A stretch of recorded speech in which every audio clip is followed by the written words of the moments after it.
Hey everybody, it's me, Miss Holmes. I'm hoping everyone's doing really well. I'm stir crazy, but I'm doing just fine. I hope everyone is happy and able to get their work done.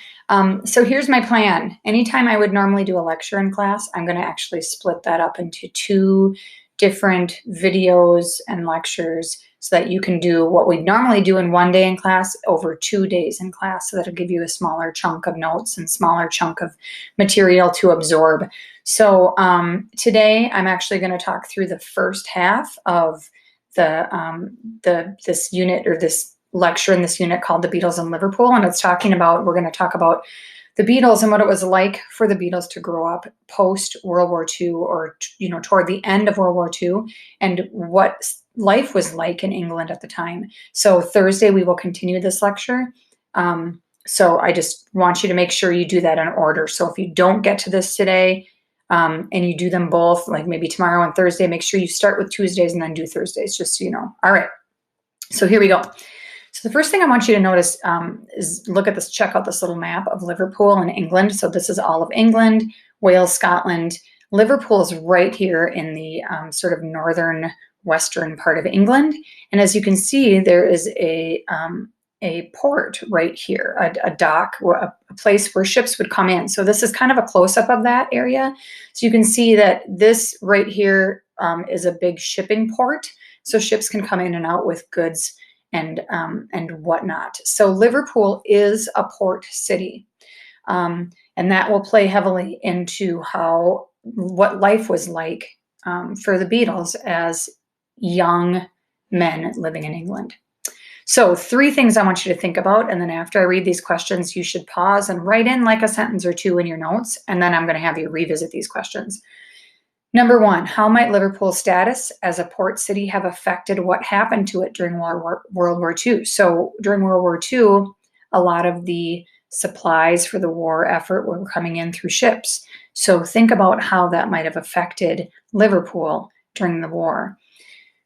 Also, how might the experience of American cities during World War II have been different? So growing up in Minneapolis, say, at the time of World War II, how might your experience growing up here have been different from someone growing up in Liverpool? And how might living in a port city have affected the things that residents were able to buy in an era before air travel and shipping were commonplace? So go ahead and pause. These are 3 different questions that are on your note sheet. Take a minute, fill out some notes, and then push play when you're ready to go on again. Okay, so more information about 1940, the year that John Lennon and Ringo Starr were born. Now, obviously, they're infants at this time, but in that year and in 1941, the Nazis bombed Liverpool every other day, literally every other day.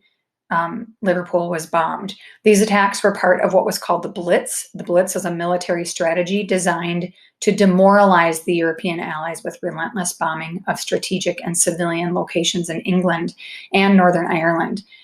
Demoralize, for those of you that are unfamiliar with that word, they were trying to demoralize or take away all hope for the people living in Liverpool. They just wanted people to just give up.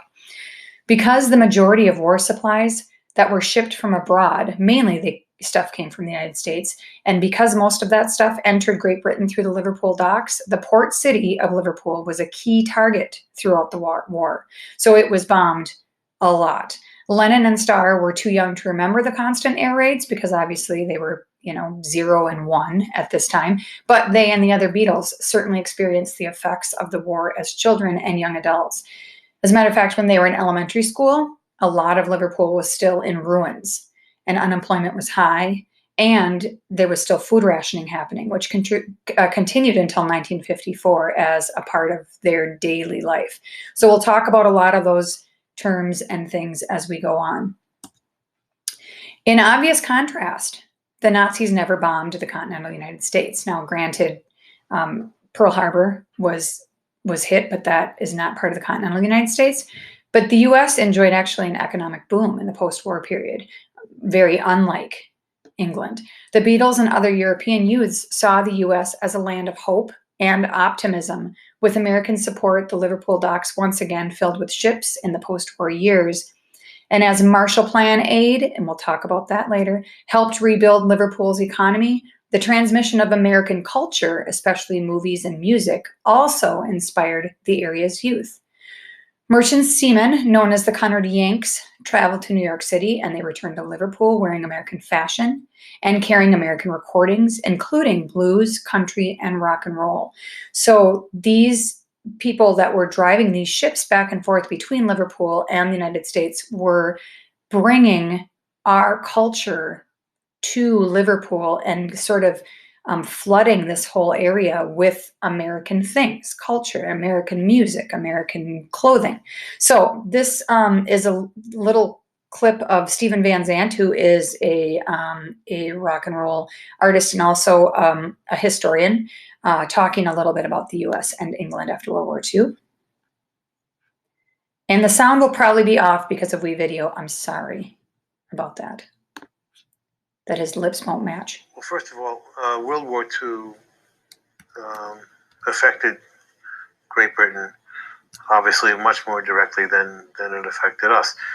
You know, the war never came to America, where Great Britain was literally bombed, and the after effects of the war.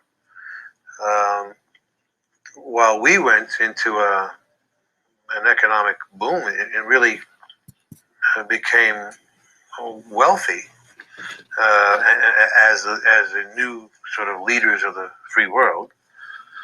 Well, we were not. Great Britain, who actually, had to fight the war on their own shores, went to a lengthy period of recovery. Food stamps, or whatever they were called, lasted well into the 50s. They were rationing food, rationing sugar, and all that stuff. Very late in the game. Like a good 10 years or so after the war. So here's Great Britain. Very much this black and white and gray. Blown up buildings everywhere, rationing food, and suddenly you walk into the theater and you see Rock Around the Clock, and the whole American thing. We were so important to them, the American music, the American lifestyle, the American freedom, the American wealth. We were extremely, envied.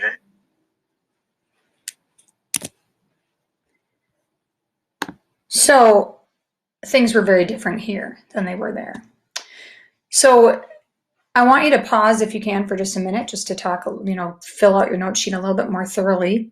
But before you do that, I want you to know that tomorrow we're going to talk through, actually not tomorrow, Thursday, we're going to talk through the 6 important terms that I want you to consider, and we're going to define those so that you're comfortable with what those 6 terms mean. And then after that, you will be asked to write just a short paragraph of an autobiography of a Beatle using one of the 6 war and post-war concepts. Each person will be assigned 1 term. This will not be a difficult task, and I'll give you an example of what I'm looking for after Thursday's lecture. But go ahead and finish up your notes, and when you're done with your notes, submit them to me in Schoology. They are a Google assignment, so you can go ahead and submit those back to me. That is it for today. Have a great Tuesday, everybody, and we'll see you on Thursday.